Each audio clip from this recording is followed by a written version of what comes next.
All right, good evening, everyone. Thanks for tuning into the live stream here. I want to do a brief little discussion about Tropical Storm Dorian and check out what was going on.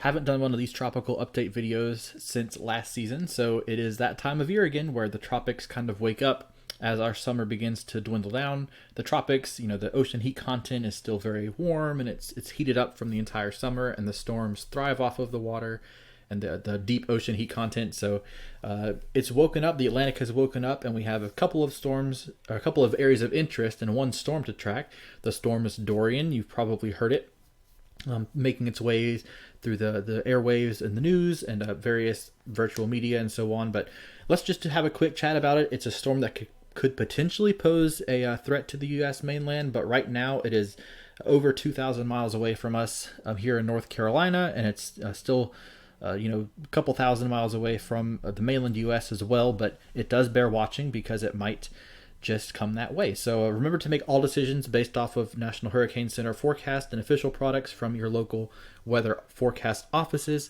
I'm just a channel for that information and seek to get that out to the masses the best as I can. But remember to make official decisions based on official forecast. So the first thing I always do when we have these storms is you can go over to Google and you can just type in simply NHC, and it comes up as the National Hurricane Center, the best place to get your information. You click on that link, you scroll down, you see the Atlantic Basin and current storms that are going on. We have Tropical Depression 6 that is newly formed. It poses absolutely no threat to the U.S. mainland whatsoever, except for rough rip currents and rough swells and surf at the beach. But that is not the topic of this video. We're going to talk about Dorian down here approaching the Lesser Antilles. So you can hover over the icon of the storm and you can get a quick little summary. And Tropical Storm Dorian, maximum sustained winds of 60 miles per hour, minimum central pressure down to 1,007 millibars. The hurricane hunters are actually in the storm right now, and those numbers may change a little bit with the 11 p.m. advisory. Advisories come out every 3 hours when we're tracking storms. So we'll see about that. It's moving west at 14 miles per hour. So that's the quick summary, but you can click and then jump onto this page. There's a lot of information, but I want to focus on what most people are thinking about, which is the forecast track here. So this is the official cone of uncertainty, the infamous cone of uncertainty from the National Hurricane Center. And everything that's shaded in white here is within 3 days. And then this dotted area out here is within 5 days. So the X marks the spot for the current location of the storm. The S indicates storm strength, and the H indicates the hurricane strength. So as Dorian, you can see the timestamps with each of those points as well. So as Dorian crosses over the Lesser Antilles here, you can see it maintains its tropical storm strength, likely strengthening or forecast to become a hurricane by early Wednesday through the day Wednesday, and then it's currently looking like it really wants to thread the needle between Hispaniola and Puerto Rico right here. There's about an 80-mile stretch of open water here that it looks like it's trying its hardest to squeeze through there and then come through the Bahamas and could potentially pose a threat to Florida. You see Florida here in the cone of uncertainty. Anywhere along the Gulf Coast and Atlantic always needs to be vigilant anytime during the tropics. But this is obviously, the impacts are not limited to this cone. The cone represents where the center of the storm is forecast to be. So it could pose a threat, but we have to watch it get through get out of the Caribbean and get through Hispaniola, which is this island here, which contains Haiti and the Dominican Republic. And then we'll see what happens after that. Any impacts would be on Labor Day weekend. So we still have a few days to prepare for that. In the meantime, we just need to kind of watch and see what goes on with Dorian. So that is the forecast track. You'll see that all over the place on virtual media. And this is the visible satellite loop. And then you'll see this line swipe across from right to left right there. And that indicates the sun setting. That's the terminator, or the line of where the sun sets. And once that happens, we get switched over to an infrared view so you can still see the storm.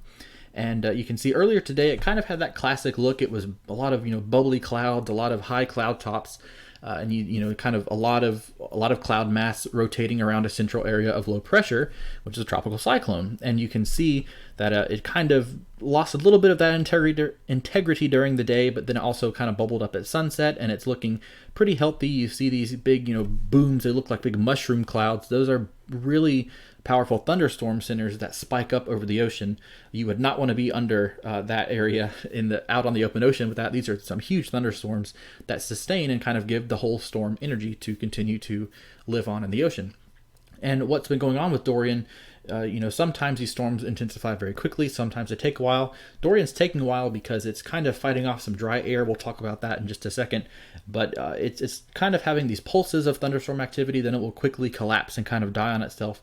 It's taking in some dry air from the Caribbean, which sounds kind of confusing how there could be dry air in the Caribbean, in a tropical area. Well, it's dry air that's up in the atmosphere, it's up in the mid-levels, way above our heads, and it's getting pulled into the storm, and that gets mixed down to the center and disrupts the storm, which is good news if you looking for any impacts. In terms of the areas it's going to be affecting immediately, you can see the island of Barbados here. You can see the island of Dominica, Martinique, St. Lucia, all over here. We'll talk about the direct impacts in just a few minutes, but you can see it's bearing down on Barbados tonight. And if I jump over to a infrared loop, which shows the same thing, it just gives it a color scale to kind of give you more of an idea.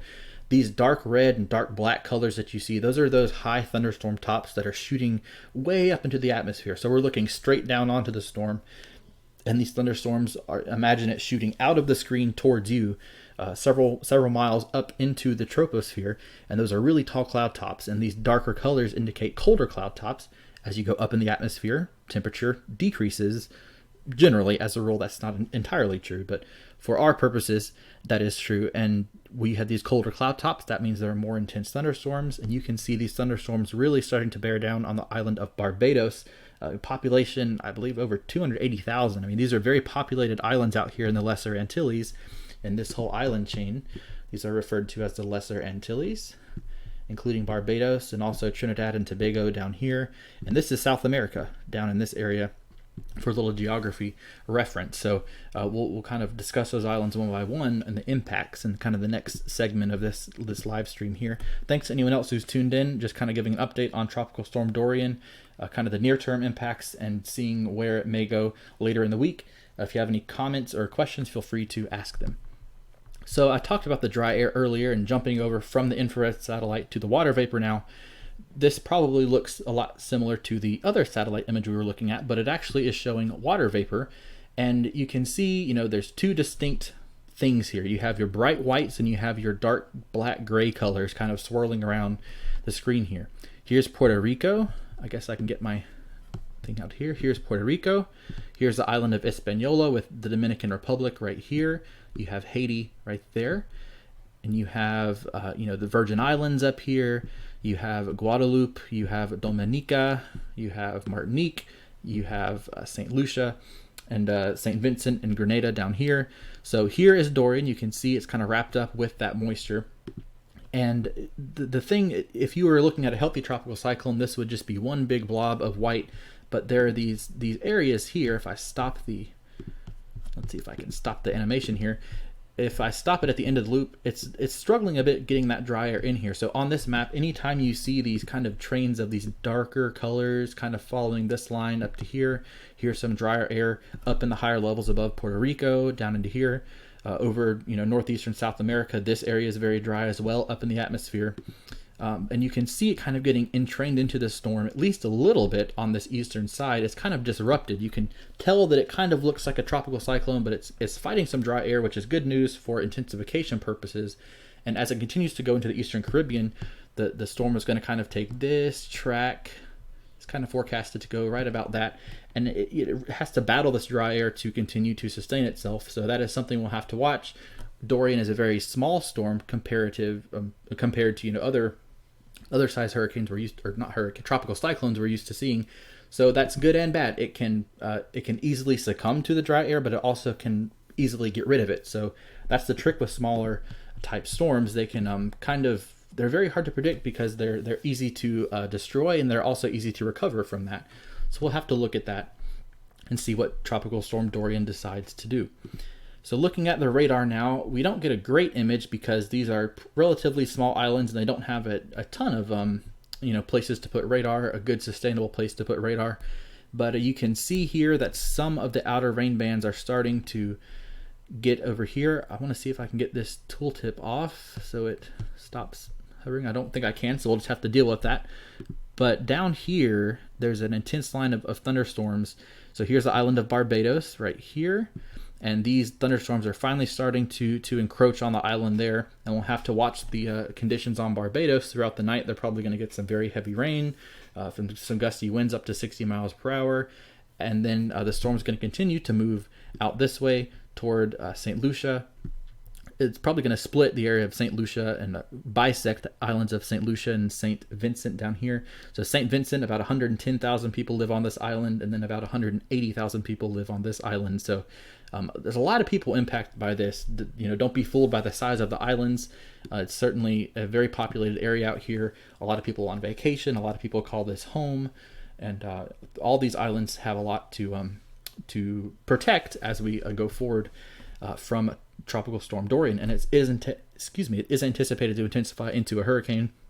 So we'll have to definitely keep an eye on that and see what goes on. And it looks like the radar's refreshing, and this isn't the highest quality radar because of just, you know, the infrastructure out there. So just to show you that there are some outer rain bands, you can kind of make out a general area of swirl, you know, a counterclockwise rotation around the center of Dorian down in this area.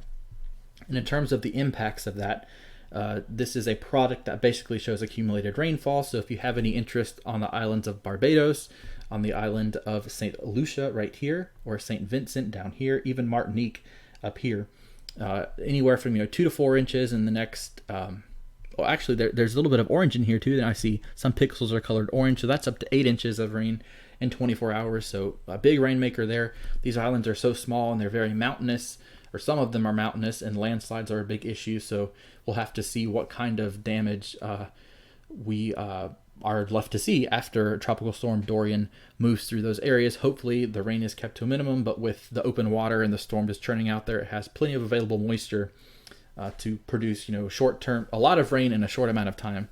We saw that with Florence. We saw that with, other tropical cyclones. So rain is the big concern right now, as the winds are kind of being held in check by that, dry air, keeping the storm from intensifying further. I want to see if this has updated. So it looks like down on Barbados, I'm on Weather Underground, and it shows personal weather stations, or weather stations that people put up in their yards, and you can see that winds are starting to pick up. These little wind barbs, each of these lines represents 5 knots, so up to 25 knot wind in this location on southern Barbados.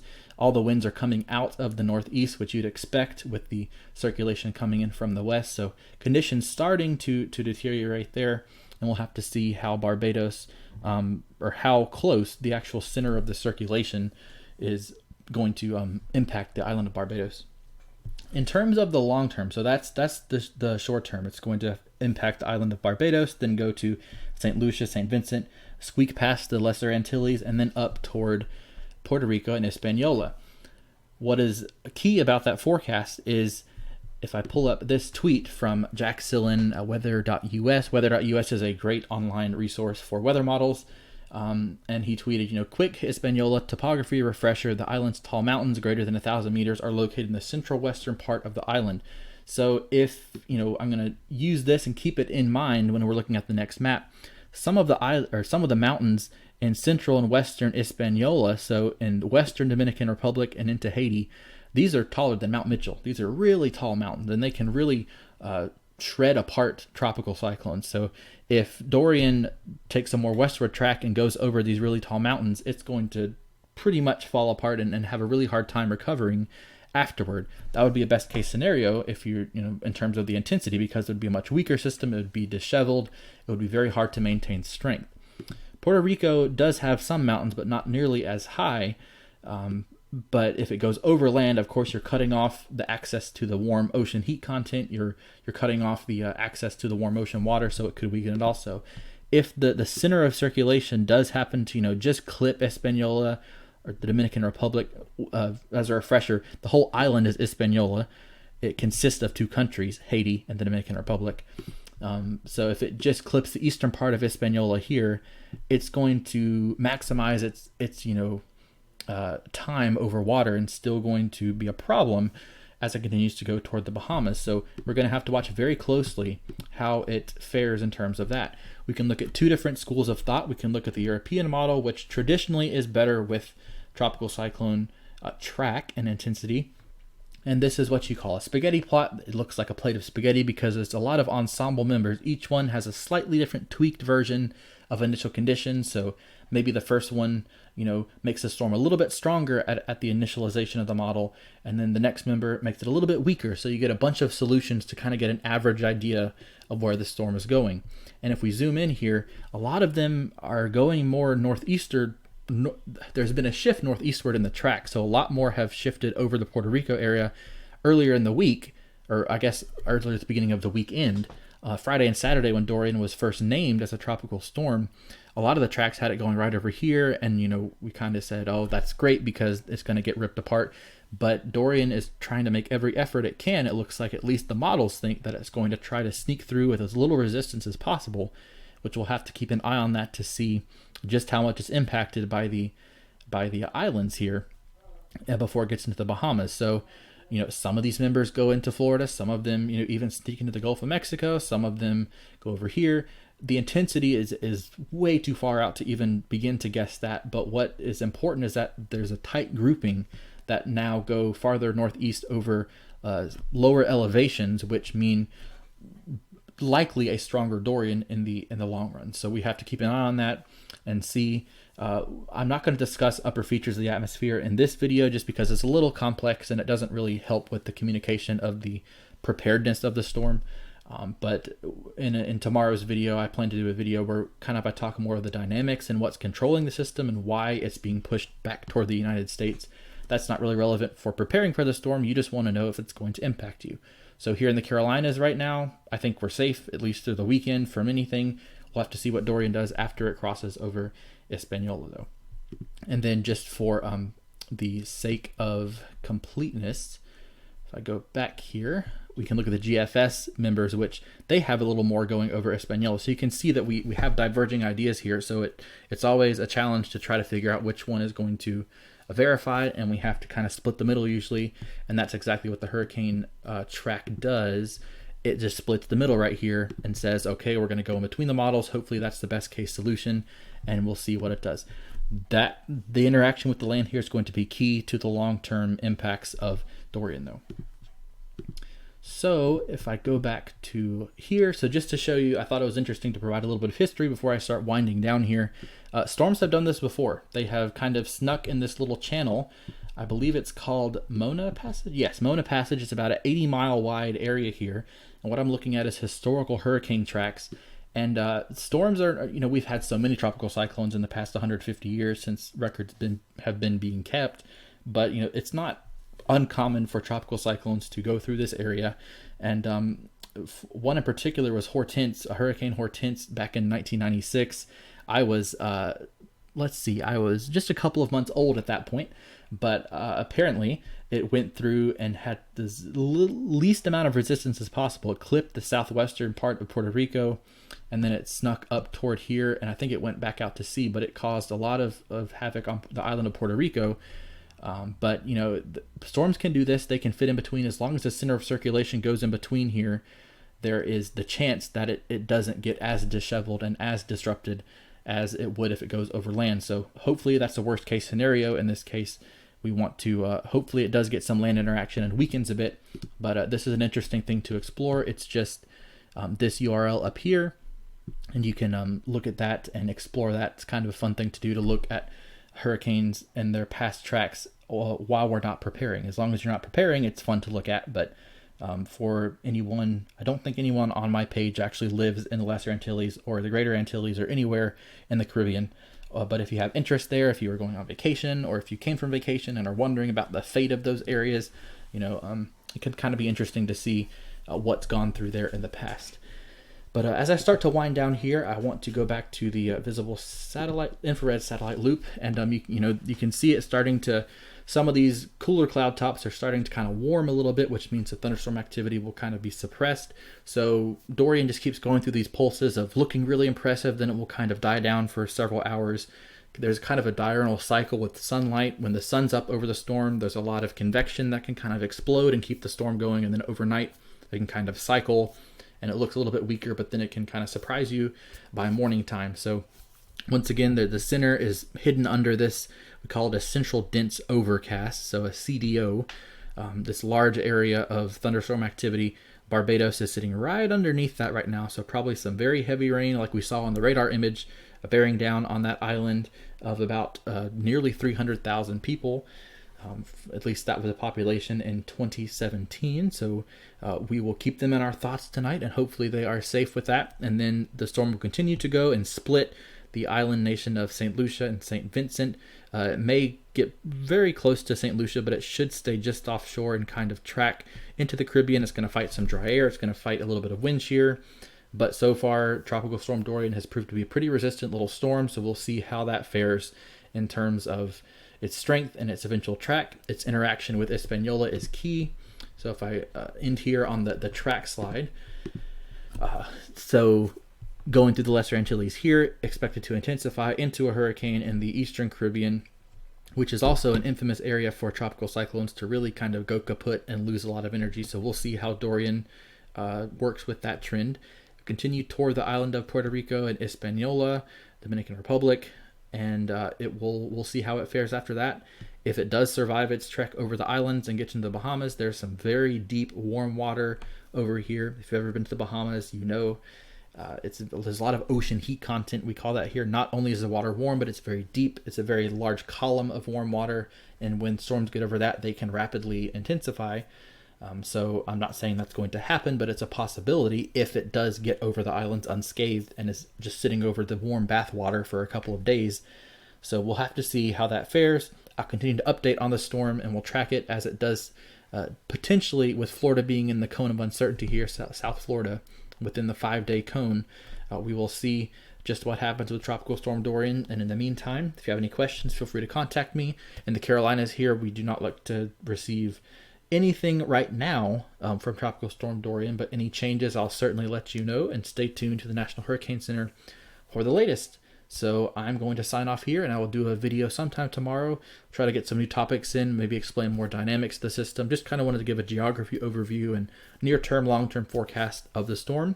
So I think that's about it. I'm going to wrap it up here, and tune back in tomorrow evening around the same time. Once the National Hurricane Center update comes out, I'll probably do another video, and with that updated information, we may have a strong tropical storm by there. At least it's by then it's expected to be so, and then we might be looking at a hurricane by Wednesday. So we'll have to see what Tropical Storm Dorian does, and remember to make all decisions based off of official forecasts. And in the meantime, be careful what you share. There's a lot of misinformation out there, and I do my effort to try to share the most relevant information as possible. So just be aware of that, and have a great night, and I will see you in the next video. Thanks.